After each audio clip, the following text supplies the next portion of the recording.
মানে মই এটা কাৰণেহে ৰৈ আছো খালি এটা কাৰণেহে ৰৈ আছো যে সদায় নৈতিকতাৰ কথা কোৱা বিজেপি আৰু আৰএছএছে ৰূপজ্যোতি কুৰ্মীৰ ওপৰত এতিয়া কি একশ্যন ল'ব।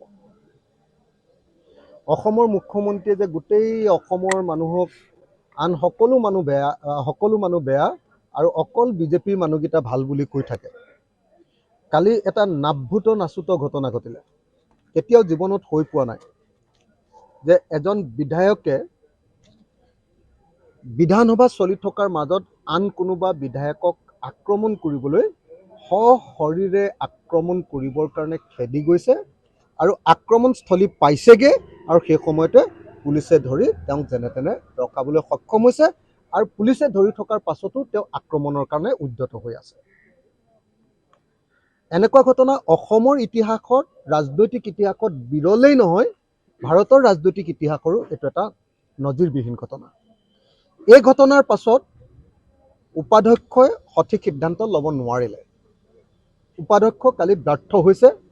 উপাধ্যক্ষই কালি ডাইৰেক্টলি শাসক দলৰ হৈ কাম কৰা আমি দেখিবলৈ পালোঁ।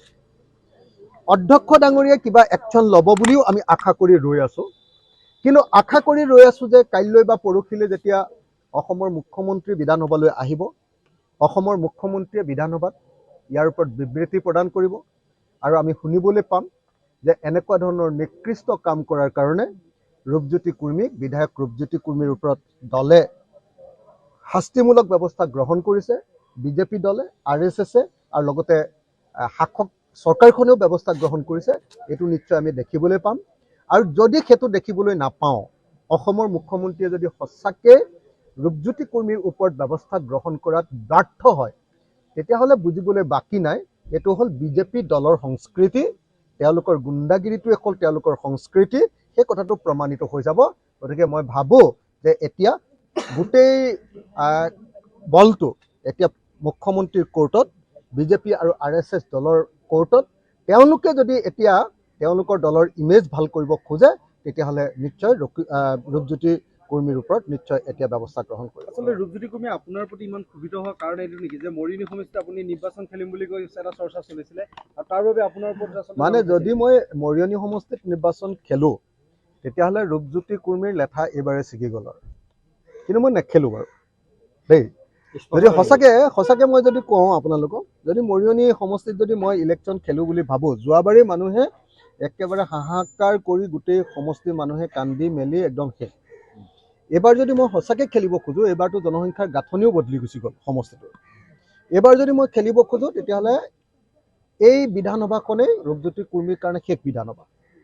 তেওঁ আৰু কেতিয়াও জিকিব তাত নোৱাৰে। তেওঁ ভয় খাই আছে যে মই সঁচাকৈ ইলেকশ্যন খেলিমগৈ নেকি। তেওঁৰ টেনশ্যনত আছে, তেওঁৰ দুটা টেনশ্যন। এটা টেনশ্যন হ'ল এইবাৰ ইলেকশ্যনত হাৰিব নেকি, আনটো টেনশ্যন হ'ল তেওঁক মানে কংগ্ৰেছে তেওঁক ইটো নিদিলে সিটো নিদিলে, বিজেপিও একো নিদিলে। সেইকাৰণে দুইটা টেনশ্যনতে তেওঁ চাগে হতাশগ্ৰস্ত হৈ এইটো কৰিছে।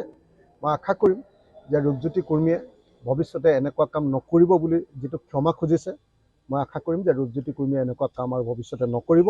আমাৰ বিধায়কবিলাকৰ সন্মান, সংসদীয় গণতন্ত্ৰৰ সন্মানটো যাতে ৰক্ষা কৰিছে। আপুনি নেখেলে মানে মৰিয়নিৰ পৰা নিৰ্বাচন? মই মৰিয়নিত নেখেলোঁ, মই শিৱসাগৰত খেলোঁ। তাৰপিছত ৰূপজ্যোতি কুৰ্মীয়ে আচলতে তাত চিট নাপাব নেকি বা বিজেপিয়ে নিদিব নেকি তাত, তাৰ ভয় খাইছে নেকি? মানে এইটো দিবতো নালাগে আচলতে। তেওঁ যিটো আচৰণ কৰিলে তাৰপাছত আচলতে বিজেপিয়ে ইমান নৈতিকতাৰ কথা কোৱা, বিজেপিয়েতো ৰূপজ্যোতি কুৰ্মীক চিট দিবই নালাগে, কিন্তু পাৰিব জানো? নিদিয়াকেতো নোৱাৰে ন, তেল মাৰিব লাগিব নহয়।